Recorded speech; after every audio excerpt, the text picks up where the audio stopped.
Before doing something you can't take back, try everything first. That advice was given to me by a friend when I was on the verge of suicide.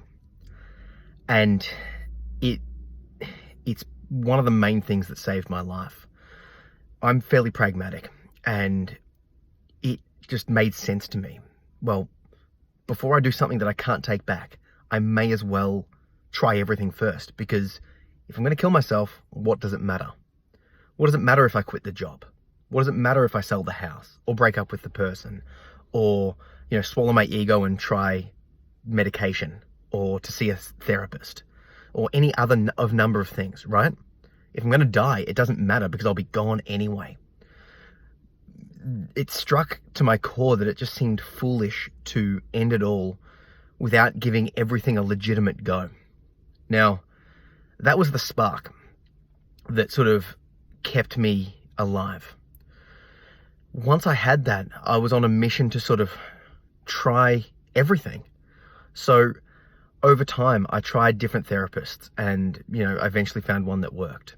I tried medications, and one of them sort of alleviated the depression, but it took away all the highs as well. It made me sort of feel very middle ground. That wasn't ideal, so I came off that. I tried instilling exercise regimes. I read a lot and sort of looked into self-help books. I've read probably over 100, maybe 150 to date. I started looking into spiritualism and faith, and I found that meditation, particularly mindfulness meditation in particular, has been quite is one of those lead domino things that I would recommend to every single person, because it helps both with your mental health, but with organization and overcoming procrastination, all of that sort of stuff. I tried different hobbies. I got back into martial arts, but changed clubs and changed different styles. The point I'm trying to make is that if you are struggling, if you feel like ending it all, if you're not in a good way yourself, try everything first. Not just a little bit of being like, I don't know, try it. There is literally nothing, there's nothing to lose, right? You're already contemplating, you're already on the verge of doing something you can't take back. You may as well try the medication. You may as well legitimately try therapy.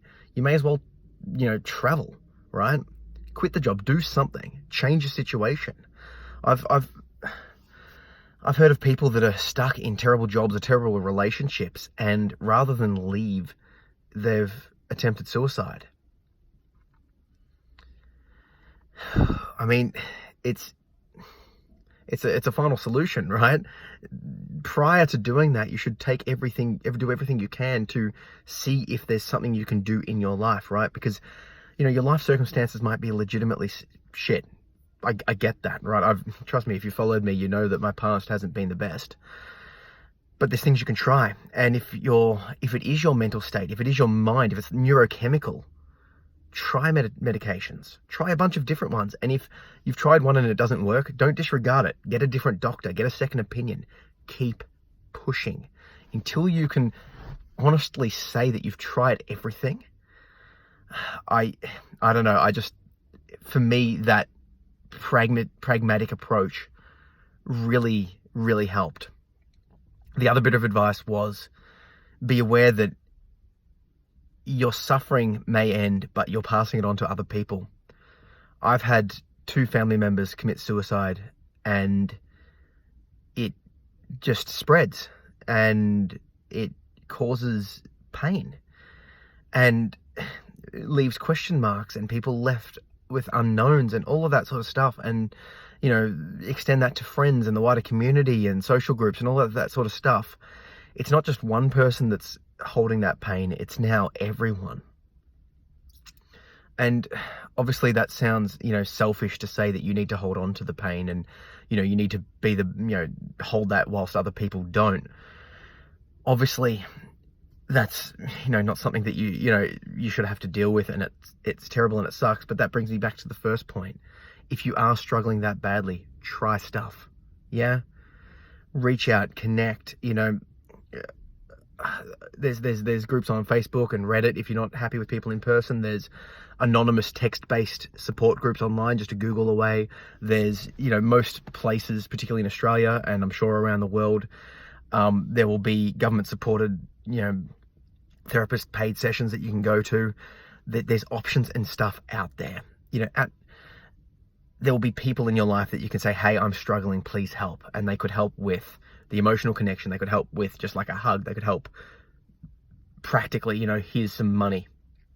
What is the problem? Let's step back, work out what the problem is, and take steps to actually address it. Yeah?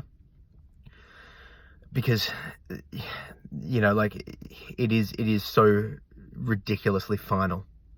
And I would hate to see people end their lives when they could have taken more steps.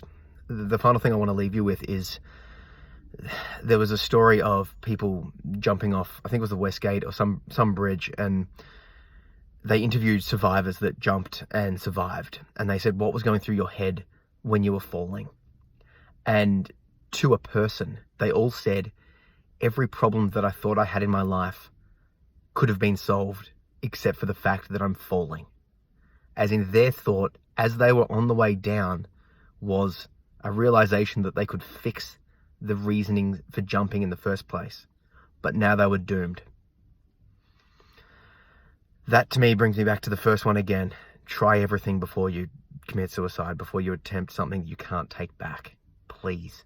If you're struggling, DM me, comment below, connect with people, do something. Okay?